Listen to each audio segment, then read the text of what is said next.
I can feel how my old patterns are trying to sneak in. What to do to break patterns? Number one, you need to see you have one. And number two, you need to replace old patterns, habitual behavior. How do you build habits? By behavioral patterns that you continuously do. So there is something about consistency and continuity that ultimately builds a pattern. It's not helpful 6 days per week do nothing and then you go 1 day to the gym and give your everything. No. It's better you have some type of consistency. This is what builds healthy patterns. What is somebody supposed to do? Number one, look at yourself and see yourself. We are all not perfect, but according to the circumstances that you are facing right now today, with what do you want to equip your character? That he is able to go through this current times in the best possible manner. What is not useful for you anymore, try to get rid of it and get your new skills in.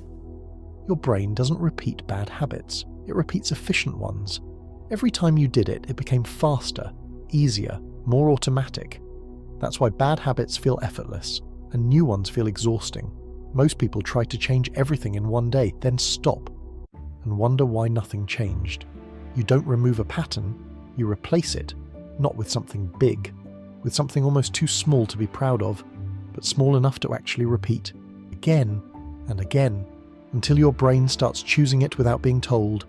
That's when the change is real, not when you decide, when you don't have to think about it anymore. You have some mindset where challenge is not an obstacle for you, where difficulties in life is nothing that stops you, but a difficulty in life, a challenge in life, a conflict that comes up, everything that makes you actually feel uncomfortable at the first glance.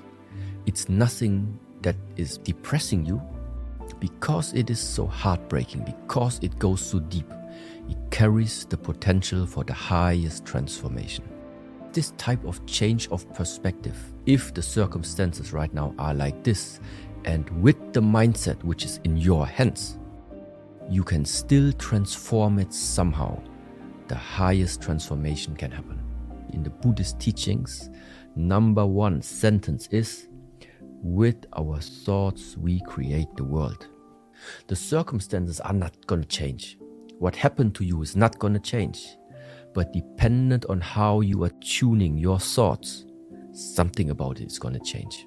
This is why the power of the mind is so important.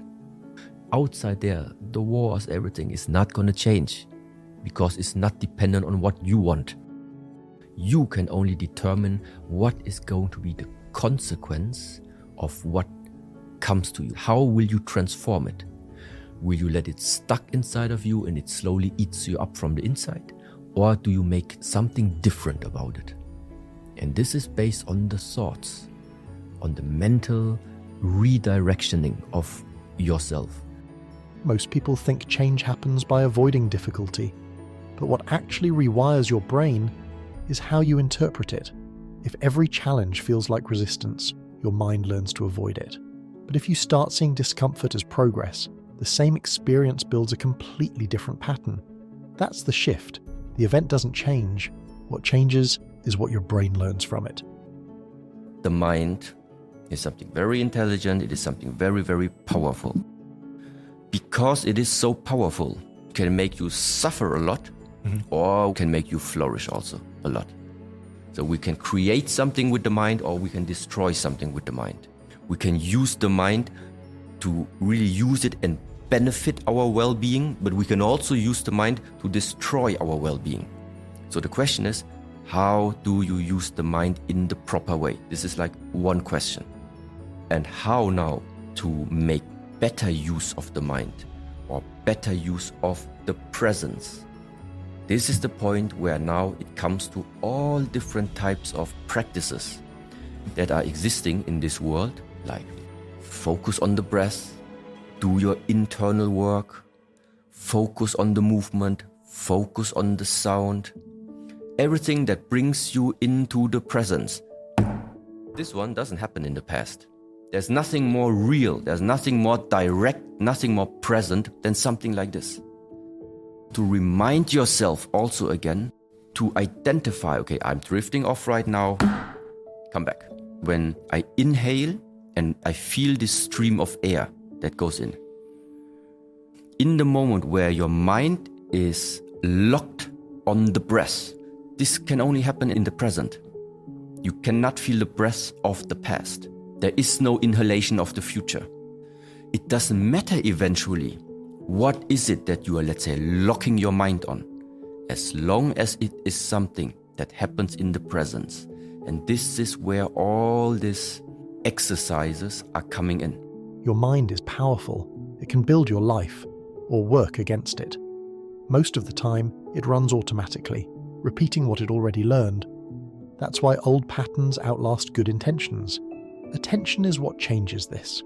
Where your attention goes, the mind follows, and whatever the mind repeats, it strengthens. This is why simple actions matter. A sound, a breath, a movement. They pull your attention back, not as an idea, but as something real. And in that moment, the automatic loop breaks. When attention holds steady, old patterns lose their grip, and that's where control begins. When I talk with you right now, I know what I talk. Yeah. When I'm eating, I feel the sense of the food. When I'm sleeping, I'm really trying to enjoy the sense of body is resting, mind is resting. This is how sleep feels. These are all type of practices. When I walk out in the street and the sun is shining on my face and the people are sitting there at the coffee and you hear they talking, but I walk and I feel, I sense, this is the sunshine, this is the people talking, my feet are moving, I'm here. I know what I do. I know what I'm surrounded with. So being just very present, being very aware. The awareness is key, because without it, there is no enjoyment. Yeah. You don't make use of what you have. Awareness is making it finally real for you. You worked so hard for it. Now you have it. Enjoy it. Yeah, but you can't enjoy it if all the time you think about last week, or if you think all the time about what happens in the future. Enjoying what you have is you arrive exactly where you are right now with what you have. That's it. There is no wishing for something more of the future, and there's not wishing for something that wouldn't have happened of the past. No, you're in the presence. That's it. And the more you realize this about yourself, the more you integrate this just into your normal being, then it starts to shift. Just bring more presence into present. You already have most of what you want. But awareness is what makes it real. Without it, experience passes through you. Nothing stays, nothing lands. Most of your life happens while your mind is somewhere else, on what was or what comes next. This is not meditation. It is direct experience. A walk down the street, sunlight on your face, people talking, feet on the ground, ordinary moments, fully met. That is what enjoyment actually requires. Not more, not better. Just attention on what is already here. You cannot enjoy a meal you are not tasting. You cannot rest in a body you are not feeling. You cannot live a moment your mind is not in. Awareness is what makes experience real.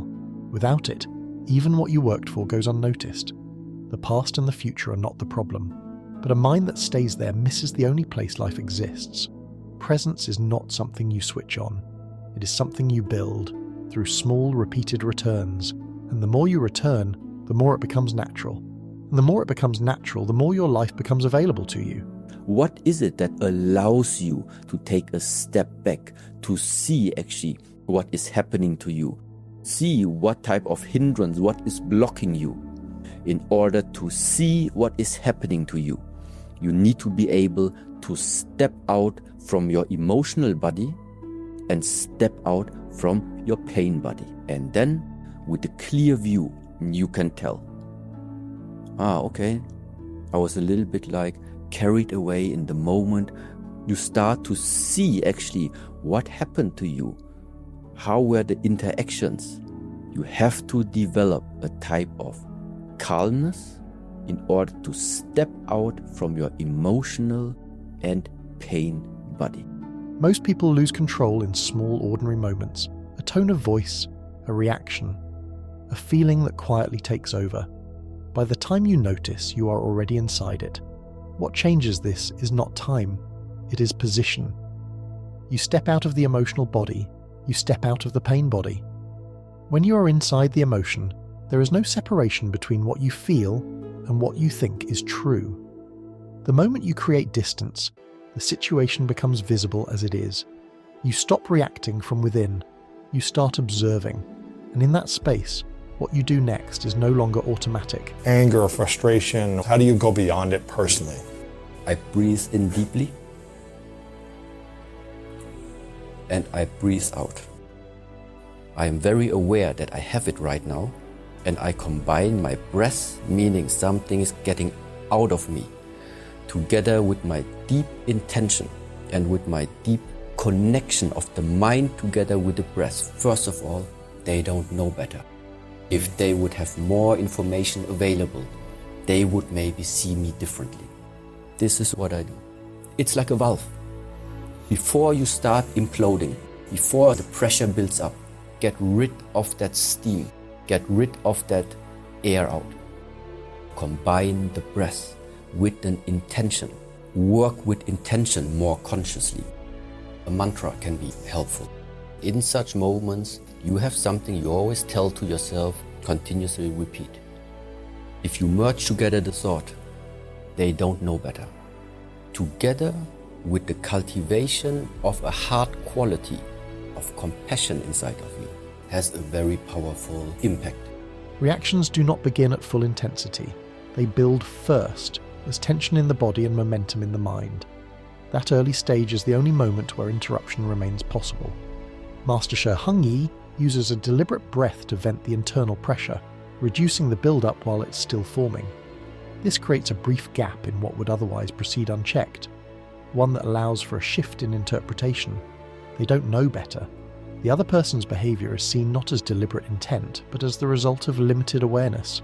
When this reframe is combined with a deliberate cultivation of compassion, the emotional reaction loses its force before it turns into outward behaviour. Each step depends on the one before it. Without early awareness, there is no interruption. Without interruption, the shift never happens. Be content, be full, wake up and already be ready. Waking up and knowing everything you need, here it is. Now, whatever comes during the day doesn't really matter, because you know that you have been complete already. Now you can engage in the things. You can enjoy your time. That is not a problem, because you know already the foundation of your life. It's here. It's stable. It's solid. People say, yeah, so should I not do the things that are available today? Should I not go on the beach if I like to go on the beach? Buy a nice car if I like to buy a nice car? I didn't say that. What I'm saying is, if your satisfaction about life, your fullness of life is dependent on these things, then it's a problem, because they will not be available to you at all times. Because the availability of these things is not because of what you want. It's because of how the circumstances are. Find yourself, build yourself up, invest in yourself, make yourself stable, figure out your place in the world,